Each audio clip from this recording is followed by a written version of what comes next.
Hello बच्चों, तो कैसे हैं आप लोग? आशा करता हूँ ठीक ही होंगे। तो आज से नया ऑनलाइन क्लास शुरू होने जा रहा है जिसका नाम है हमारा ऑनलाइन कोचिंग सेंटर। तो हमारा नाम रखने से तात्पर्य ये नहीं है कि नाम रखते समय ये माइंड में चला कि नहीं, हमारा कोचिंग संस्था है तो इसको हम अपने नाम के मतलब ऐसा कहने लगे कि कोचिंग हमारा है, ऐसा नहीं। ये कोचिंग संस्था का नाम हमारा इसलिए रखा गया क्योंकि आप अगर यहाँ से ऑनलाइन पढ़ते हैं ना, तो अगर आपको अच्छा लगता है तो अपने मित्रों को बताएंगे, दोस्त लोग को बताएंगे, तो उनको जो कहने में आपको सुविधा होंगे ना, इसीलिए बना है ताकि आप कह सके कि हमारा ऑनलाइन कोचिंग सेंटर। हमारा नहीं, आपका, आपको कहने के लिए हमारा ऑनलाइन कोचिंग सेंटर। तो सीधी बात, नो बकवास, चलते हैं अपने पॉइंट पे। समझ गए कि हमारा क्यों नाम रखा गया? तो चलते हैं, पहला क्वेश्चन हमारा कि 450 में, सॉरी, 10th में 450 कैसे करें। तो 10वीं में 450 करना इस समय के लिए कोई बड़ी बात है नहीं। तो हम लोग अगर ढंग से पढ़ेंगे ना, तरीके से पढ़ेंगे ना, तो ला सकते हैं। तो हमारा रणनीति क्या होना चाहिए उस पर हम चर्चा करेंगे अभी, ठीक है।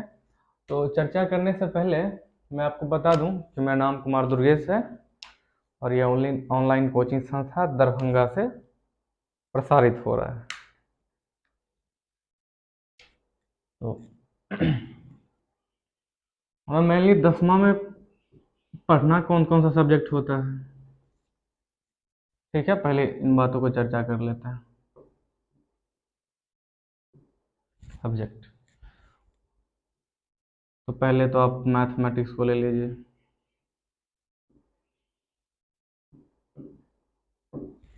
मैथमेटिक्स हो गया।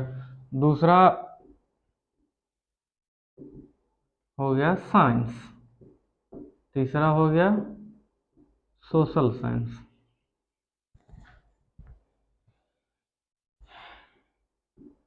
चौथा पॉइंट पे आ गए तो ये हो गया हिंदी। पांचवा हो गया, आप इसको मैथिली लिख सकते हैं, मैथिली। तो मेनली सब्जेक्ट यही होते हैं, लेकिन बहुत सारे जगह पे होते क्या हैं कि ये तो मातृभाषा में रहते ही हैं, और ज़्यादा विद्यार्थी ये कभी कर लेते हैं, कोई हिंदी ले लेता है या कोई संस्कृत ले लेता है। तो आपको हिंदी हिंदी भी होता है और संस्कृत।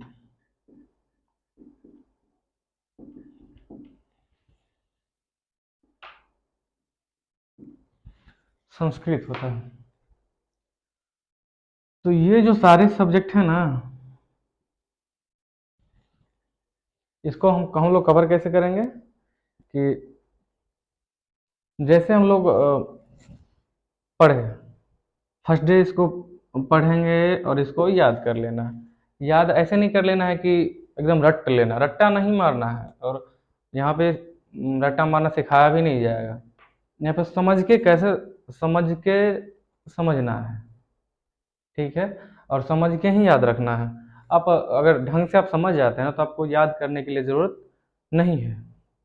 आप एक बार से दो बार रिवाइज कर लेंगे, ऑटोमेटिक ही याद हो जाए, उसमें परिश्रम करने की आवश्यकता आपको पड़ेगी ही नहीं।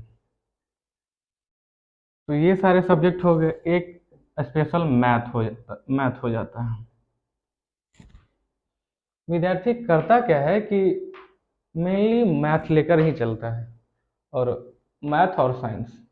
और होता क्या है कि जिस दिन एग्जाम एग्जाम बाकी रहता है ना, तो उससे एक महीना सारा सब्जेक्ट पढ़ना शुरू करता है। लेकिन एक बात पता है कि यही सारे सब्जेक्ट जिसको हम एक महीना पहले शुरू करते हैं ना, यही स्कोरिंग में इसका बहुत बहुत बहुत महत्वपूर्ण रोल है। तो इसको सारे सब्जेक्ट को कवर कैसे करना है, देखिए। जैसे मैथमेटिक्स हो गया, मैथमेटिक्स को फर्स्ट डे पढ़ रहे हैं, फर्स्ट डे पढ़ लिए। उसके बाद करना क्या है कि जैसे मान लिया जाए कि आपका रेगुलर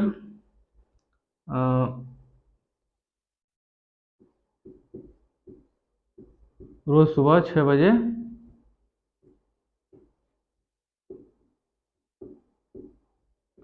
आपका वीडियो अपलोड हो जाएगा। तो आप कभी भी पढ़ सकते हैं, ठीक ही रहेगा कि आप सुबह इसको पढ़ लें। और इसको पढ़ने के बाद क्या करना है, आप लोगों को 2 घंटा सुबह मतलब अभी से लेके शाम तक, यहाँ इन दोनों के बीच में कभी भी 2 घंटा, दोपहर हो या दोपहर से पहले या दोपहर के बाद हो, 2 घंटा ढंग से उस पर ध्यान देना है कि आज हम कौन सा पढ़े, कौन सा चैप्टर पढ़े हैं, उसको रिवीजन करना है, रिवाइज करना है। ये हो गया। आ, इसको रेगुलर करना है।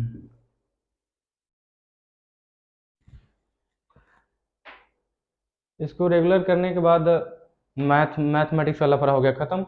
उसके बाद चलते हैं ये सारे सब्जेक्ट पे। तो ये सारे सब्जेक्ट पे चलने से पहले ना हम लोग एक बात का ध्यान रखेंगे कि इन सारे सब्जेक्टों को याद करने की ज़रूरत नहीं है।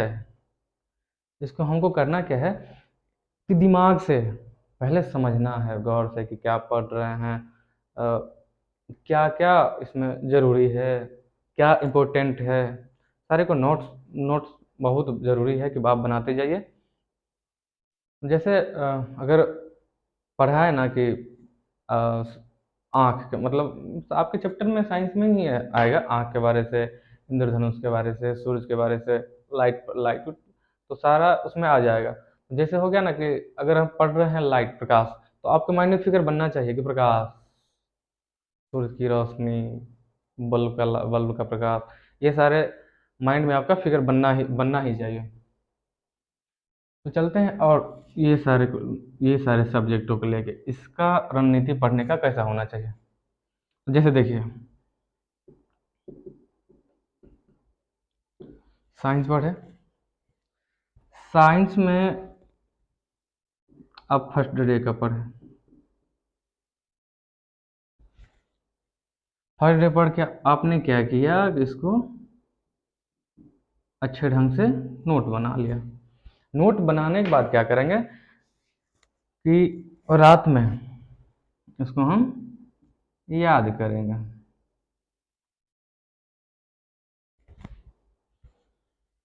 याद कर लेंगे तो फर्स्ट डे का लफड़ा हो गया खत्म। उसके बाद चलते हैं अपन सेकेंड डे पे।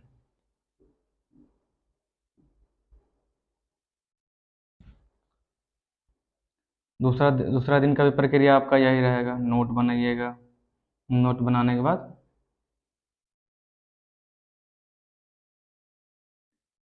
रिमेम्बर, याद करना है आपको। तो यहाँ क्या करना है कि जैसे फर्स्ट डे याद किए, तो ये तो याद हो गया, और दूसरे दिन में इसको भी याद किया।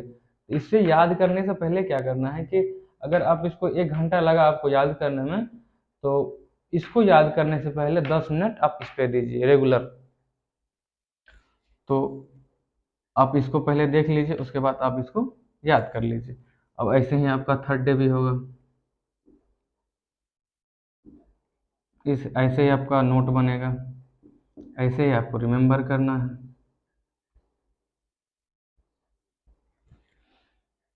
तो फिर तीसरी रात को क्या करना है कि इसको भी देखना है 5 मिनट, क्योंकि ये तो पहले से याद है, ये भी याद है, इसको करना है। तो पहले 5 मिनट हम इसको देख लेंगे, 5 या 10 मिनट इसको देख लेंगे, उसके बाद हम इसको ढंग से याद कर लेंगे। तो आपका ऐसा क्या मतलब ऐसा होगा क्या, आपका करी जुड़ता जाएगा।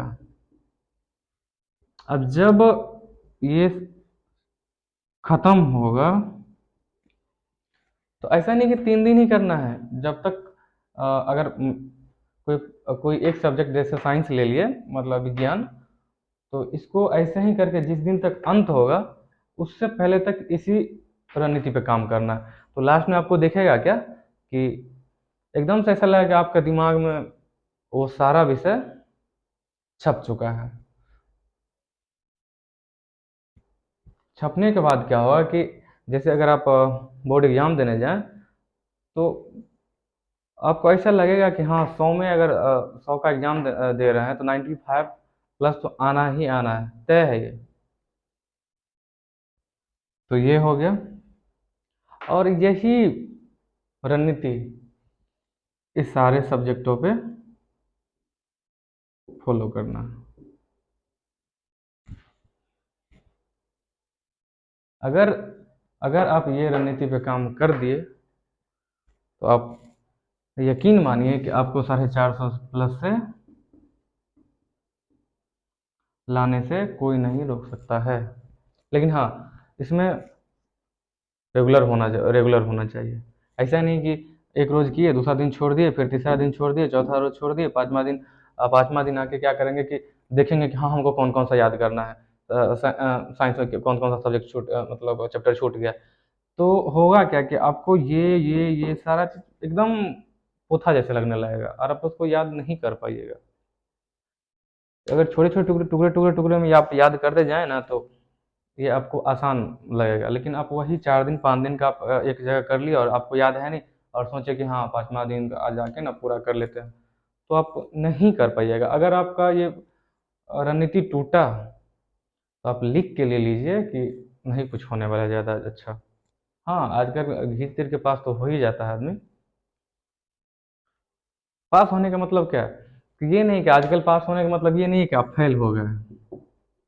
नहीं, अगर आप अभी के समय में 300 भी लाते हैं ना, तो आपके लिए ज़्यादा मायने नहीं रखेंगे। क्योंकि ये नंबर और ये नंबर में ज़्यादा अब फ़र्क नहीं रह गया है। क्योंकि जो इतना 450 भी ला सकता है ना, या लाया है, तो ये अगर 2012, 10, 11 में देखा जाए, तो इससे थोड़ा मोड़ा ज़्यादा ला सकता था वो।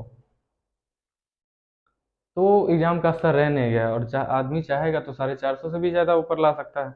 और मोस्ट इम्पोर्टेंट बात ये है कि हमारे ऑनलाइन कोचिंग संस्था में एक ढंग का ऑफर दिया गया है। अगर आप 450 से ज़्यादा लेकर आते हैं हमारे कोचिंग संस्था से, तो आपको एक प्राइज के रूप में आईफोन दिया जाएगा।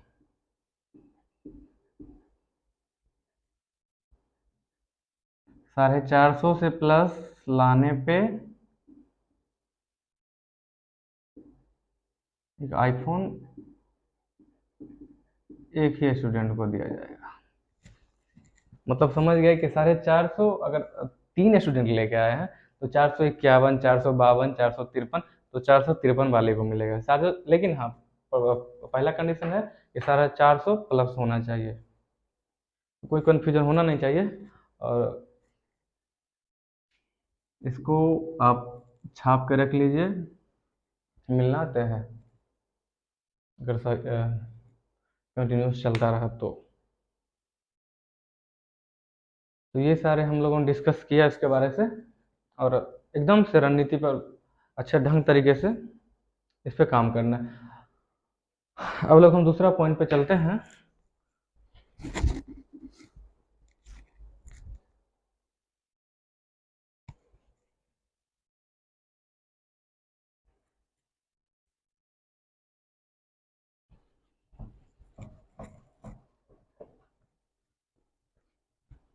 इसको पहले मिटा लेते हैं। तो हमारा दूसरा पॉइंट ये है कि हम ऑफलाइन पढ़े या ऑनलाइन पढ़े, ज़्यादा समय ऑफलाइन में दे या ऑनलाइन में दे। तो हमारे ख्याल से ना, आप ऐसा नहीं है कि हम सजेशन करें कि आप ऑनलाइन आइए या सिर्फ ऑनलाइन ही पढ़िए। आपके लिए दोनों ही मोस्ट इम्पोर्टेंट है। अगर आप ऑफलाइन करते हैं, अगर आपके आसपास में ऑफलाइन की सुविधा है, तो बहुत बढ़िया बात है, बहुत अच्छा बात है, आप करिए। अगर आप आपका आर्थिक स्थिति ठीक है, आपके आसपास में कोचिंग संस्था ढंग का अच्छा है, तो आप कर सकते हैं। लेकिन आप थोड़ा आपका आर्थिक स्थिति कमज़ोर है और आपके आसपास में अच्छा ढंग का टीचर नहीं उपलब्ध है, तो हमारा सजेशन रहेगा कि आप रेगुलर ऑनलाइन में ही आइएगा। तो आप समझ गए कि ऑनलाइन ऑफलाइन में क्या फ़र्क पड़ता है। हाँ, ऑनलाइन का सबसे मोस्ट इम्पोर्टेंट बात ये है कि इसमें आने से आपको फ़ायदा क्या होगा। जैसे आपका मोबाइल है, तो मोबाइल में आप रिचार्ज तो 1 जीबी का तो होगा ही,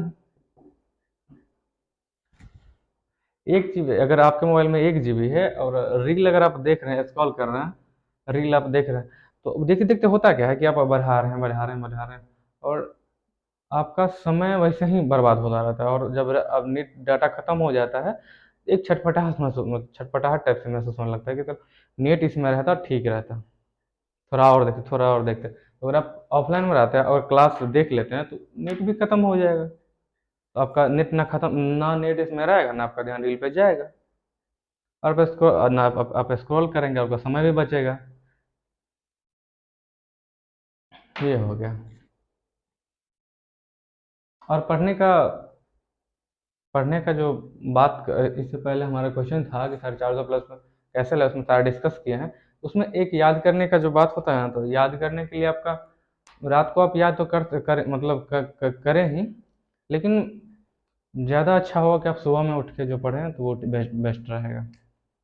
लेकिन उसमें बात ये भी हो जाता है कि सुबह में जैसे 3 बजे उठना है, तो विद्यार्थी क्या करता है कि उसमें अलार्म लगा लेता है फ़ोन में कि हमको 3:30 बजे उठ, मतलब 3 बजे या 3, 3, 3:30 में उठ जाना है। जब 3 और 3:30 में उठ जाता है, तो इसके साथ गेम शुरू हो जाता है विद्यार्थियों के साथ। हमारे लाइफ में भी होता है, ऐसा नहीं कि हमको भगवान ने पर्सनली ढंग से बनाया है, सब में कुछ ना कुछ कमी छो रहा है। तो आपका क्या है कि दिमाग उस समय, जो आप तो सोचे ना कि हाँ हम 3 बजे उठेंगे, 3 बजे तो अलार्म लगा लियो, 3 बजे अलार्म बजेगा मोबाइल में, और आप सोए हैं। हाँ, आपके कानों में आवाज़ आएगा, आपका मन क्या कहेगा कि चलो 3 तो बज गया है, थोड़ा देर और सो लेते हैं, आपका मन कहेगा। तो आप क्या कहिए, ठीक है इसको 3:20 में कर देते हैं। अगर आप 3:20 में सोए, तो जो आप 6 बजे उठने वाले थे, वो आप उठिएगा 9 बजे। तो मन पे चलना नहीं है, जो मन का है उससे बचिए। जरूरी नहीं है कि जो मन कर समझिए, एक यही समझिए कि हमको अपने आप से लड़ना है, आपको दूसरे से लड़ने की जरूरत नहीं है, खुद से लड़ने की जरूरत है।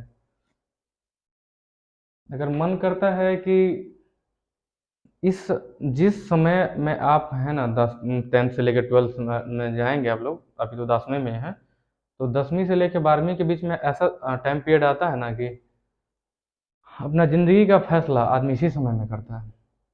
हमको करना क्या है, कहाँ जाना है, अपने फ्यूचर को कैसे बनाना है। तो खैर, उतना समझाने का ज़रूरत है भी नहीं, आप लोग खुद समझदार होंगे ही। तो हमारा आज का वीडियो बनाने का मतलब मेनली फोकस तो ये 2 सवालों का जवाब देना था, और मेरा पर्सनली कहने मतलब हमको कहना